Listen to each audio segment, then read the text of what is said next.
Welcome to another breakdown. James Ellis here from Sweet Sounds of Fighting, and we've got Joseph Parker, fellow Kiwi, on this one, who just fought over the weekend against Deontay Wilder. So we're going to go through some of his training. Again, this isn't a pure, training footage that he took, say, vlogging format. This is kind of clips put together, someone put together, I guess from a social media or Instagram or something. So it's going to be more inferences based on exercise selection and, maybe why he's doing it. We can't really give full insight into his training routine, etc., because obviously we don't know. We don't know what week it is. We don't know nothing. So we'll go through and see what we got here. I'm not going to comment on the boxing. That is not my area. Okay. Jumping rope. Classic. Always good stuff. So this looks like it must have been a part of a circuit because he looks nail while he's doing this backwards. Same clothes, and he's doing backwards sled drag. So it looks like a conditioning circuit. It's going to be jumping rope. It's going to be backwards sled drag and sled push. Honestly, not a bad conditioning circuit, that one. So in terms of what I really like about it, I like the fact that it's relatively low impact. So obviously jumping rope, you have some impact. It's nothing crazy. Boxers are doing all the time. They're used to it. Typically good for developing ankle stiffness, not in terms of range of motion, but in terms of being able to rapidly go from eccentric to concentric, or being able to rapidly get on and off the ground, or in other words, produce force really, really quickly, which is a nice thing to have. Also strengthens the feet, etc., since punching power comes from the legs, which is a nice one. Backwards sled drag, honestly really nice on the knees. I think most people are probably familiar with it now that knees over toes has kind of repackaged it for the world. It's nothing new, but being repackaged means it seems like it's new. But backwards sled drags are nice, and then sled pushes to really tax the lungs and the legs. It's a nice little combination. Something you could do potentially low intensity-ish if you're looking for a prolonged conditioning stimulus without having to go running, as an example. You could do that little circuit for 30 minutes, just not too intensely. So it looks like we've got some push-ups, feet on a Swiss ball, one hand on a dumbbell for extra range of motion, one hand on the floor. Damn, he's looking jacked there. Feet on the Swiss ball. I don't think it really matters too much. If you've ever done push-ups with your feet on a Swiss ball versus on a stable surface, it doesn't really make too much of a difference, to be honest. In terms of how many push-ups you can get, it's all good. What else we got? Just some more boxing. Shadow work. Hang on, I'm going to skip through here. Oh, here's something interesting. So, Bosu ball and Swiss ball planks. One good thing about this would be just around the shoulders, so be able to, I guess you could say, stabilize the shoulder joint in that position. Outside of that, I don't really think planks have much value in any athletic performance endeavor. I mean, that's why you won't see planks programs in any of my programs in the Sweet Sounds Fighting Underground. It's just something that's not going to transfer, in my opinion, to anything important. I mean, yes, you could argue this being able to be stiff in that position, being able to be stiff at the end of a punch, etc. But I think there are just better variations you can use than a low-level plank. And I would still call this low-level just because you're on a Swiss ball and a Bosu ball. I don't think makes it that much harder. It just makes it harder on your shoulders and arms.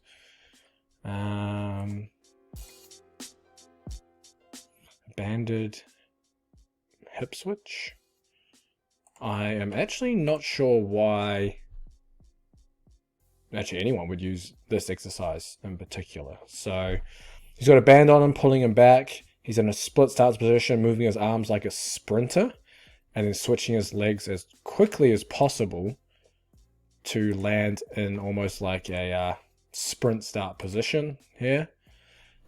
Honestly, I can't tell you why they would be doing something like this. If you run down the list of things you may be looking to develop, let's say strength, there's no real strength component here. There's nothing to overload. Speed, switching the legs isn't speed.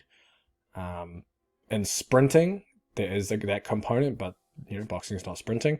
Power, no, because we just covered strength and speed, and strength multiplied by speed, or force multiplied by velocity is power. So if none of those are being maximized, then power development is probably not being maximized either. Outside of that, there's no real conditioning stimulus, so I'm not sure. I mean, there's no real rehab, mobility, prehab stimulus, so not sure why that one's being used. So sorry guys, can't tell you there. So after this one, banded quarter squats with rhythm. So accommodating resistance. So this is something that's a little different. I think the premise for it, okay, let me say this. The premise for doing something like this is there. I think the application quite isn't there. And there's two ways you can go about this. So firstly, I'll cover why would you use bands in the first place. So by using bands, you increase typically the speed of the eccentric. So you overload that eccentric portion, so you can potentiate or increase the speed of the concentric portion. And because the bands obviously add resistance through the concentric, you're able to continue accelerating through the top of the squat. Because if you're just doing traditional free weight squats or barbell squats, I think it's around 50% of that concentric phase is spent decelerating. And obviously, if we think about sport, you spend most of your time you want to accelerate into whatever your technique or task is. So bands typically allow you to accelerate through the range of motion. Now, does that mean you always need to use bands when you do traditional lifting? No.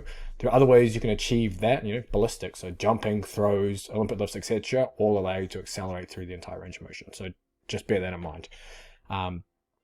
So that will be one application. And it'll typically be doing full squats in this instance. It also allows you to unload the bottom position. So it can, you could say, potentially reduce muscle soreness, but the speed of the eccentric with the bands kind of negates that. But unloading the bottom position can make it a little easier on the lower back, etc. Now, these rhythmic quarter squats, typically, if you're doing rhythmic quarter squats, you typically want to do it lighter and faster, typically. Will be considered, you can consider it as, say, an oscillatory isometric if you go through some of the older Sweet Science of Fighting podcasts. Again, those are all on the new channel. William Wayland talks about them well and some of the applications there. And essentially, you're training the ability to turn the muscles on and off rapidly. And the reason why you're doing this, there's some interesting old Soviet sports science research.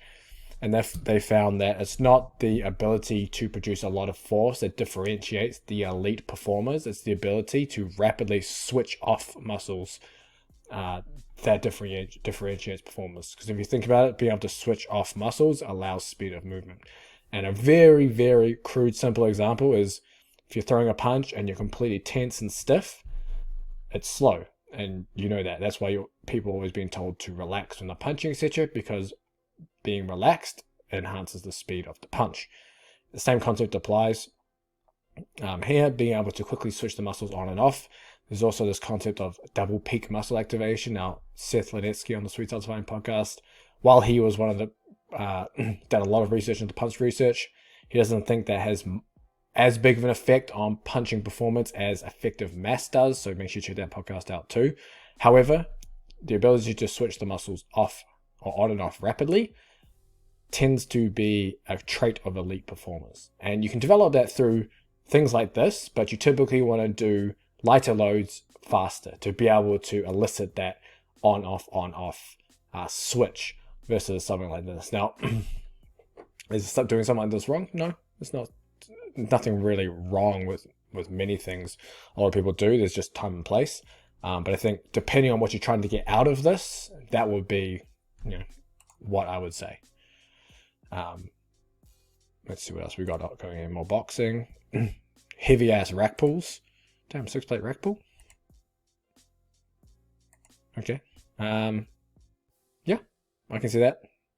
There's nothing wrong with that. That's something that he usually does and finds good with his body. That's cool, especially if you're going from like well above the knee. It's just a lot less stress on the body, even though it's heavier loads than going from lower. Typically, I like to do, if I'm going to do anything like this, I prefer to do them off the blocks where the plates are on the blocks. It feels more natural because the bar flexes before you actually pull the weights off versus when you're going from a rack, it's like a complete dead stop. Like full axle where nothing moves, which makes it a little harder. So typically I like to use blocks, plus you can fuck the bar up pretty good there. Lunges with chains, obviously because it's hardcore. And it's just an easy way of loading with chains, you don't have to hold shit. What else we got going on in here? Jumps. Nothing to say there. Great exercise. Let's see, is there any more strength conditioning stuff going on? I think... Oh no, we got some here. So we got some lateral raises with lots of body English. Some ladders. That's probably just, honestly, that's probably just for TV promos, to be honest. But yeah, other than that, it's not bad compared to some of the other stuff we've looked at. Interesting looking to some of the things he's doing. It would be nice to see how it looks, you know, how far out of a fight he was when doing a lot of this stuff and what else was involved within the training week, because you can only really look at the exercise selection on some of these little snapshots. You don't really know what else is going on, which makes it a little harder, but it's all good. Make sure if there's anything you want me to break down, let me know in the comments. I already had a recommendation, so I'm going to break that down for you too, but I'll see you in the next breakdown.